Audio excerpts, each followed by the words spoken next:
With integrity, we will get customers who have integrity. Integrity is the foundation from which everything is built on. You better understand value. But at the end of the day, sales is a relationship business. It is a people business.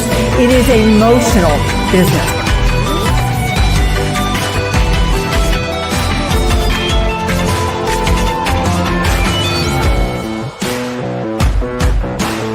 This is Sales Logic. This is Sales Logic. It is Saturday morning, 8 a.m. Eastern. Mark has done the impossible. He has 3 grandchildren that he has said he is going to get to keep quiet during this podcast. I'm really impressed with Mark. Never able to do that on our end with kids. So we'll see how that goes. Hey, we got a great show this morning. We're going to be talking about strategies to close the complex sale. You know, sales are getting more complex than ever, so that's what we're going to dive into. We got a lightning round where we're going to talk about the top 10 ways to build your personal brand, and we're going to unpack a great sales book everyone needs to read, a classic. So, hey, let's get into it. Strategies to close the complex sale. What do you see happening out there? What's working for you? Well, first of all, I think you made a really great point. The sale, I don't care. You know, there used to be regular sales and the complex sale, and now it just seems to be only the complex sale. So, Mark, I thought it'd be interesting just to start with, what do you even think makes a sale complex? Well, I think it comes down to a couple things. One, it requires a level of spending that is beyond the ordinary amount. 2, it involves a level of decision makers that is beyond anything that we normally encounter, which is almost every deal. And 3, it's solving a problem or an issue that really goes outside the ordinary of what the company or the business normally deals with. So when you put those 3 factors together, man, it can make things stretch out forever. Yeah, you know, I'm finding I'm in the middle of a complex sale right now too, and there's 2 things that I think add to that. Is number one is there's a lot of risk involved, in the sense that it's not risk that is necessarily part of the sale, but they've got a bad experience. They've had 2 bad experiences in the past, which is making working with me very complex because they're scared to pull the trigger. And what we're doing is highly, highly customized. And so they don't have really any anywhere to point to the fact that I have exactly done this before, because they've not asked for it before, and I'm trying to customize something to them. See, which makes the complex sale turn into the simple answer for them. We're not going to make a decision. We're going to just forego making any decision whatsoever. And you know, you think about that. We still encounter that more than any other single competitor that we face. Jack, I totally agree. Love the grandkids. You're right. Having a blast with them here today. Well, I think if you, first of all, I think strategies to close the complex sale are, number one, you need to slow it way down. Do not expect that you control when this sale is going to close, because you don't. There's too many variables out there to count on it closing at any single time. So I think the number one most important strategy is patience. And I'm going to build on that too, because what it comes down to, POC, proof of concept, proof that this is going to work. In other words, this is pushing our decision making beyond what we want to normally do.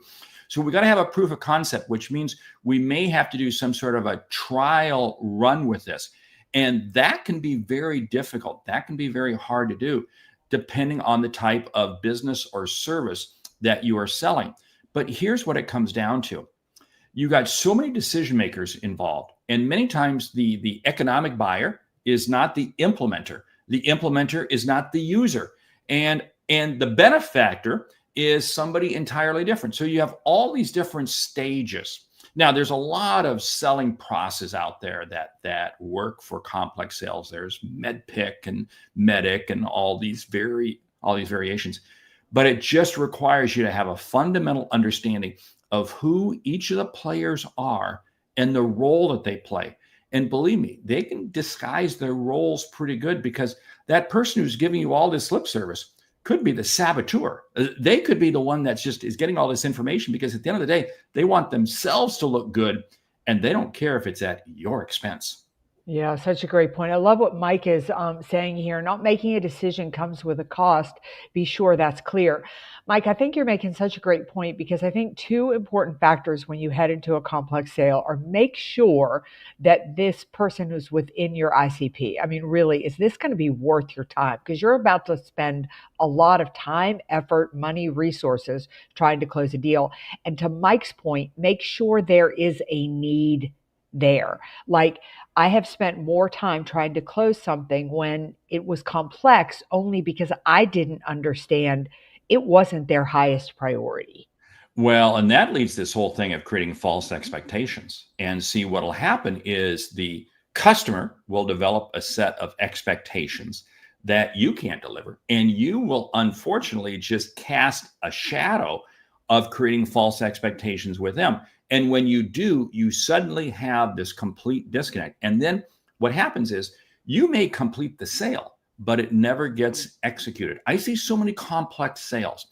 They get executed, the contract gets signed, but it never actually gets fulfilled because during the implementation stage, the conversion stage, the whatever state, whatever type process you have to go through, things begin breaking down.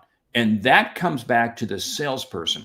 The team leading the sales charge, many times it's a team, has not done a good job of vetting the client, vetting the opportunity, and setting the right expectations. Yeah, I love this question here from Baba. I hope I pronounced that correctly. What are the key influencing factors while dealing with complex sales deals? Well, I'm going to jump right in here on this one. It comes down to, first of all, is it one of their key priorities? Why do they have to make a decision? The more complex the sale, the more you have to understand what is the critical reason. And if it's not a time-driven reason, okay, we can take it right off the table right there. Second, what is the economic impact that this decision is going to make? So, I mean, those are two of the biggest ones, but then it comes back to, how is this really going to fit into their longer term strategic plan? Because many times that the complex sale has to fit their strategy. And this is, I'm going to go on a rant here for a second. If you're doing a complex sale with a company and you have not read their annual reports, you are not looking at their 10Ks, you are not looking at all of the information you can garner regarding that customer, you shouldn't be sitting there talking to them, period. Yeah, I think the other thing that's another key influencer is, like, what are their driving factors? Like, if they are going to pull the trigger on this and they are going to make the decision, what's most important to them in this decision? And are you leading? Are you leading with that? For example, I was in the middle of a sale trying to get a training contract. And when I really got up under it, what was most important was that they had a set of leaders ready to move into a position within 1 year. Like, they needed the people coming through this training ready to be promoted within a year. Now, I could then write my entire proposal based on that. That's not necessarily something I would have labeled in a sales proposal. So to untangle a complex sale, to speed it up, you've got to be really clear on what the outcome is they want.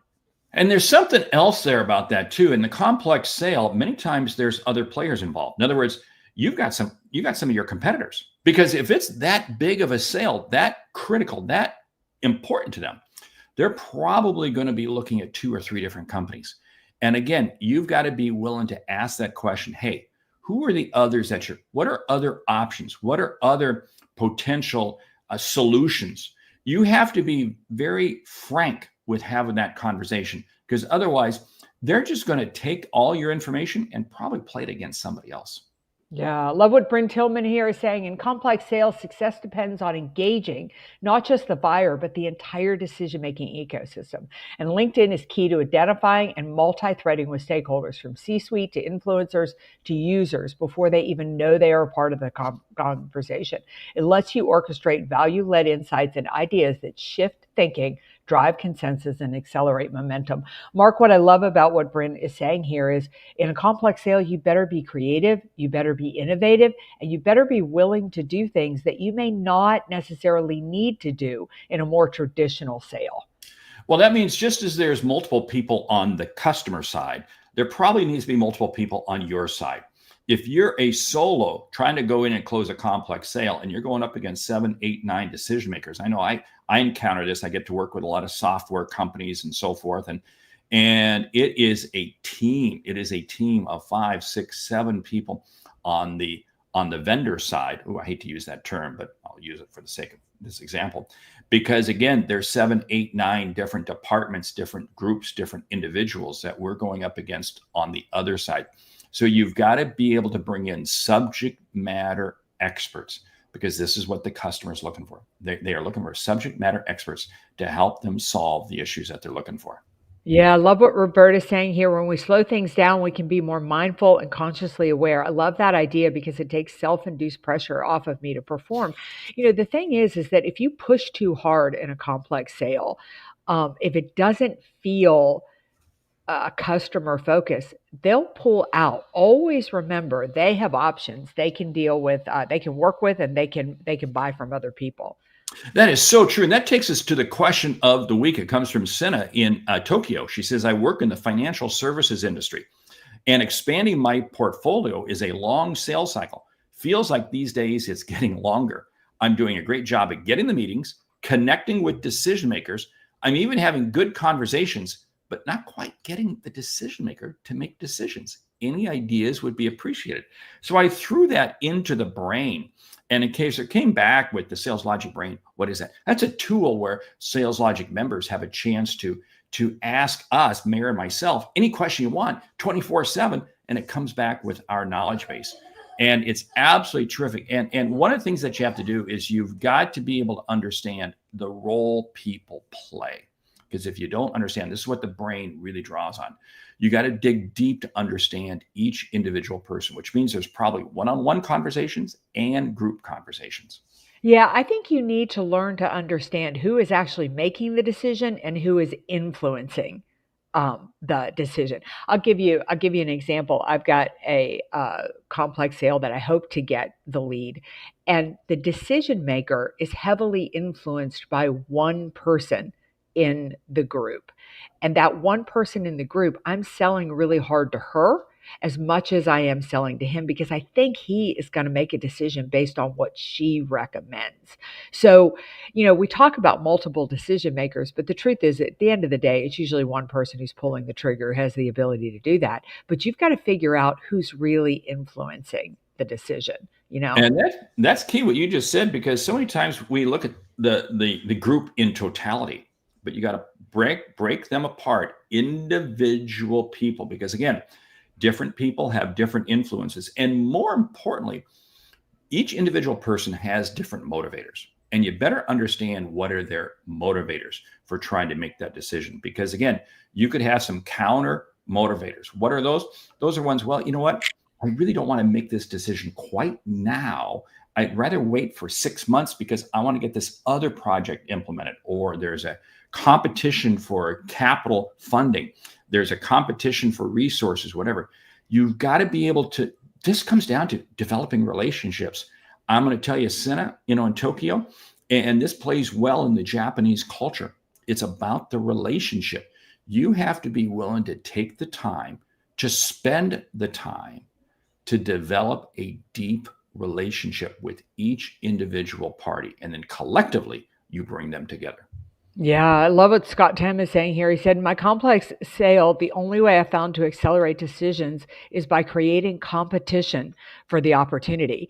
And absolutely, as long as that competition is authentic, as long as it's basically saying, understand you need more time to decide, I've got a lot on your plate, I've got others looking at this opportunity. So, I'm going to go and explore that, which you have every right to do as a salesperson, right? I mean, Mark, you and I do it all the time in our business. Like if somebody wants to look at something, drag their feet on making a decision, that's fine, but we're not going to hold the date if somebody else comes along and wants that date and wants us to do a speaking engagement. So I think it's such a great point here is that that's why you've got to have this robust pipeline and this robust opportunity, because if you put all your eggs in that basket and they slow it down, to Scott's point, they've got all the control, right?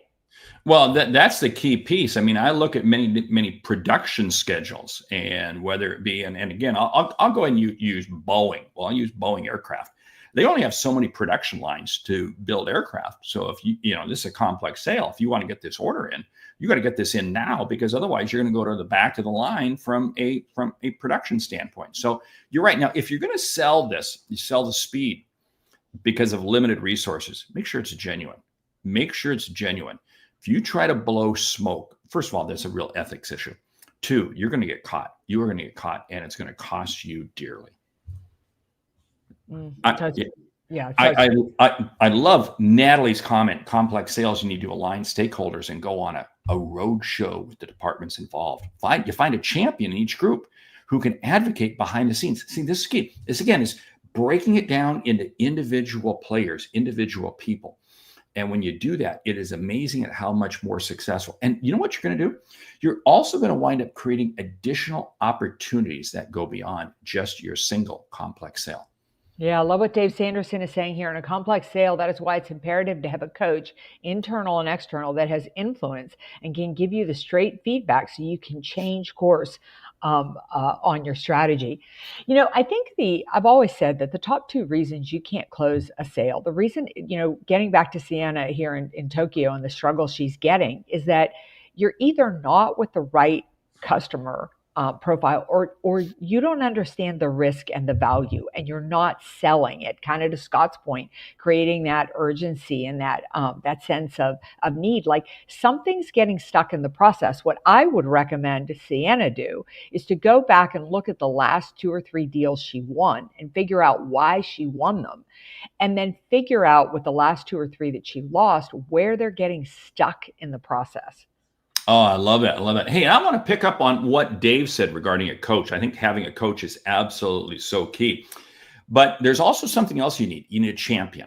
Here's the deal. A coach is going to cheer you on. Remember, a coach stands on the sidelines. They don't actually get in the game with you. They stand on the sideline. They advise you. They provide you all this expertise, and they cheer you on. What you want is also a champion who is inside the company, who can help break down the walls for you, who can actually go get the decisions, go get the engagement, go get the meetings that you need. And the champion is so critical because they have to have a vested interest. If they have a vested interest in trying to close the deal, they're going to help you close it. And one of the things that I love asking, whether it be a coach or a champion early on, how have you handled big decisions like this in the past? What's been the process that you used? I love asking that question early on. Why? Because I want to uncover what's the roadmap? What's the roadmap for this organization? And I'm going to ask that of multiple people because it begins to tell me the path I'm going to have to go down to close this sale. Yeah, I love what Mike is saying here, that don't forget that each influencer person on the buying committee makes their part of the decision emotionally and then goes back and rationalizes the decision. Buying is always emotion, always emotion. Mark, we've got a great question here from Stridham. A problem that I've been encountering with complex sales the last few months is getting to the decision makers, making that connection and making great progress in the sales process. But then the sale slows down despite follow-up discussions. Any advice? Well, this comes down to the fact of are you dealing with the right people? 2, have you uncovered what the problem is? And 3, do they see you as a potential solution? Now, here's the whole thing. In any type of a complex sale, not only are they trying to find out, you're trying to find information out about them, but they're trying to find information out about you. What does social media, what does the internet, what does that World Wide Web out there have to say about you and your company? This is why you've got to create this footprint long before you go in to make this complex sale, that you have a level of knowledge, level of expertise. So then what you're doing to keep them engaged is you're feeding them key insights, key material, key information that's going to help them not only with the decision, but them running their business. Because again, they've got to see you as a peer. They don't see you as a peer. You're going to be seen as a vendor, and then you're going to be pushed to procurement, because we had that term come up, the buying process, procurement. As soon as you get to procurement, man, guess what? That's the business prevention department. Yeah, I just called them out on that, because again, I got to be careful, because once I go to procurement, I got to make sure that I have all my stakeholders lined up and they are ready to buy, and they're gonna push procurement department to make the decision to buy. Yeah, I would also say that maybe, I think it's pretty important to bring procurement into it. Talk to procurement, make them make them part of the decision making. Figure out what procurement needs in order for the deal to go through. But the biggest thing that I am going to say to you is, if it is getting stuck, then it is not an urgent enough need for them, and you need to sell it as an urgent need. You need to, I'll give you an example. I was selling some training and it died on the vine. They didn't think they needed it. And I went back in and I said, I was pretty abrupt. I was pretty tough on it, because what the heck? I didn't have anything to lose at that point, right? The decision was stuck. And I basically said, you've been trying to do this for the last 3 years internally, and you have gotten nowhere. You have not produced one single leader.